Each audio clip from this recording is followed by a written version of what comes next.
Hey, what was that film she was in with the bloody spoof in her hair? A puckish satire of contemporary mores, a droll spoof aimed more at the heart than the head.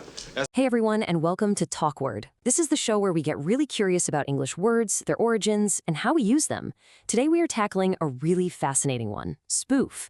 You might have seen it describing a funny movie or in a scary security warning, and we're about to find out why this one little word lives such a wild double life. So let me just ask you this. What in the world could a hilarious comedy movie and a dangerous fake email possibly have in common? I know, it sounds like a weird riddle, right? But the answer to both is the word spoof. And figuring out that connection, well, that's the key to really mastering this word.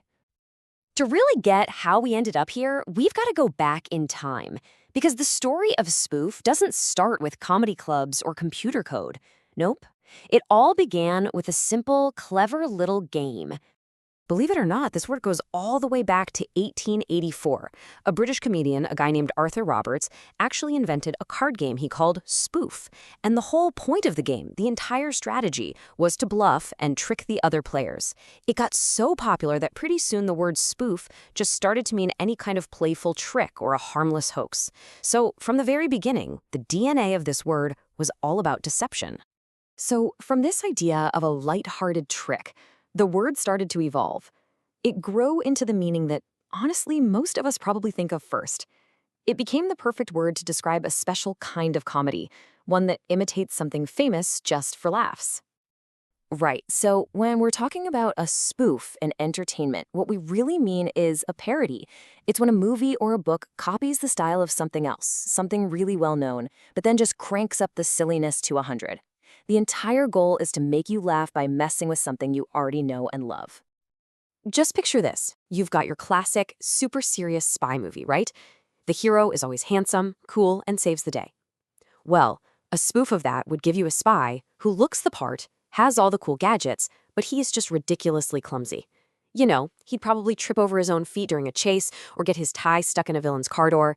It's the same style, but totally played for laughs. And it's not just for movies. You could have a book that spoofs a massive fantasy epic. So instead of a brave hero going on some grand quest for a legendary magic sword, the spoof might be about a totally lazy hero whose so-called magic sword is, well, it's just a pointy stick he found. See? Same formula, but the intention is all about being funny.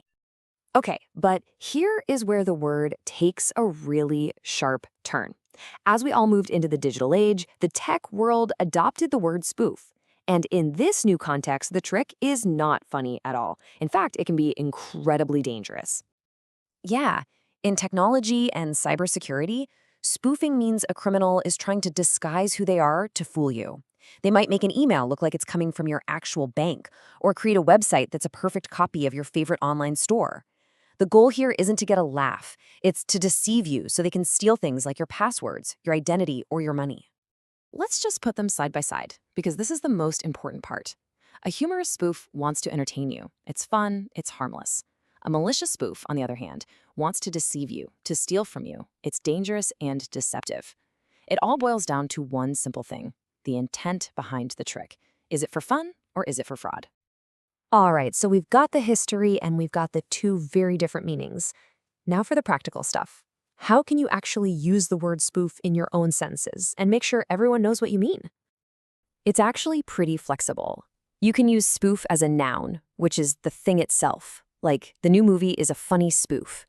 Or you can use it as a verb, which is the action. For example, that show loves to spoof famous celebrities. Now, in the tech world, you'll almost always hear it as a verb. Criminals spoof email addresses. So what's the number one rule? The key takeaway? Context is everything. You've always got to ask, are we talking about comedy or are we talking about a crime? So now that you know the two faces of this word, I've got a final question for you. The next time you're watching a parody or you get one of those emails that just looks a little off, will you be able to spot the spoof? And more importantly, will you know exactly which kind it is?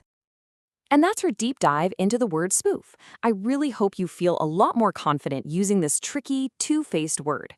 If you want to keep your word journey going, make sure to check out the TalkWord mobile app. You can even create your own little word explanation podcast with our two friendly hosts. Thanks so much for tuning in, and keep on learning. It's a spoof. It's very dangerous to try to spoof it with sound.